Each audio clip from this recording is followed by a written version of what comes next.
we're down here with Graham Rahal. Graham, first and foremost, out of the car, been in the car already today. Yep. How was that session?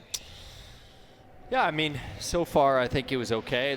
I would say decent pace right away. I mean, for us that's important, right? Just to go out and see that the car's got a little bit of natural speed is something we've not really had here the last couple of years, making an obvious statement. And so I think like my third lap was a 2:22. So I was pleased with that. Obviously we still need to work on the car balance a little bit. Tire wear was extremely high, just being green track. I think I was one of the first 3 or 4 guys out on track, so tire wear was pretty significant. But, look, all in all, it's just fine.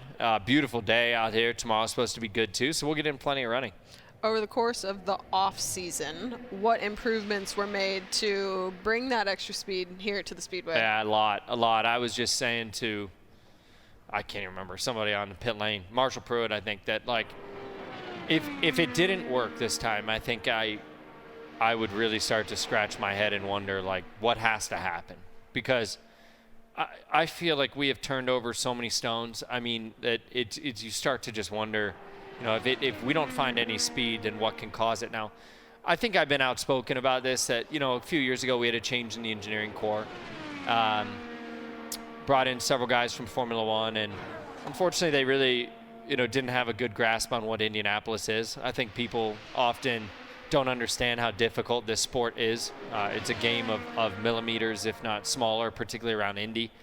And, the methodology that they brought really put us in the back foot. And so we've had to kind of unearth ourselves from that a little bit.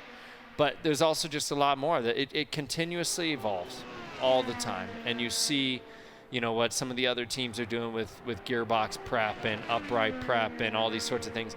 We had to do some catching up, and I feel like we've done it. So,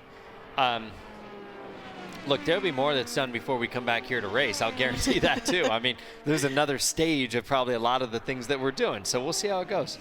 Expanding again to a 4-car team. Yeah. What does that process look like? Just getting ready to have 4 cars to try to make the big race? Well, I didn't know we were doing 4 cars till I read the announcement on social media. Oh. True statement. So we're very lucky, though, that, my longtime crew chief, Donnie, has come off the road. So he's at home all the time. So he's really leading up Takuma's car on the 75. You've got guys like Sean Ford on there. I mean, just a lot of great talent of guys with tons of experience that have been dedicated to that car. I feel like we're way more prepared now than we ever have been for that 4th car.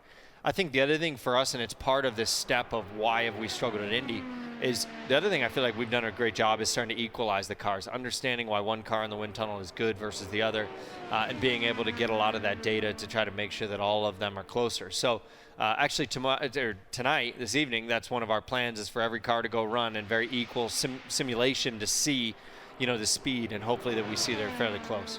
Obviously have the addition of Louis Foster, Devlin, Takuma. How's the team dynamic going on?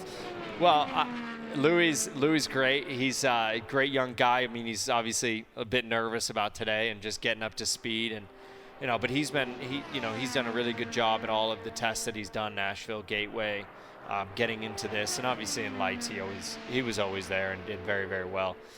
Dev is he's like a golden retriever, always happy, always smiling, all over the place all the time. He's like a squirrel constantly.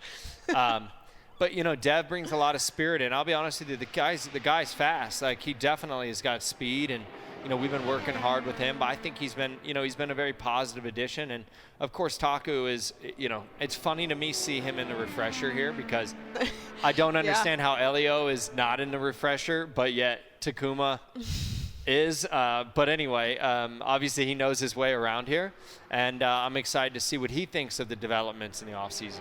I'm sure you've been able to give a lot of advice to Devlin and Louis, but have they been able to teach you anything?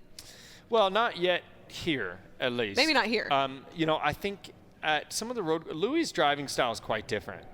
Dev and I are quite similar in the way that we attack the corner and stuff. Louis, in particular, at the Barber test was like a very, very unique driving style that, from what I'd seen, kind of remind me of James Jakes sort of 13 years ago. So there's things that you can certainly take from that. And I have a lot of belief that Louis, he kind of had a rough start to the year, but I think he's going to start to hit his stride here, and he can have some, really good positives to finish out the season. Even though, we're early, but I think you're going to see a lot of speed, but obviously a lot of racing, a racecraft, and things start to pick up for him. So I'm excited. He's a good young kid. This has grounded him for sure. I have no doubt, like most, he comes in here and thinks, I'm just going to crush all these guys. Different world for sure. But he's got tons of talent. He works very hard within the team, and I'm eager to see what he can do. Well, Barber up next, but we have 2 days of testing ahead of us. So good luck, and we'll talk to you soon. Sounds good. Thank you. Thank you, Graham.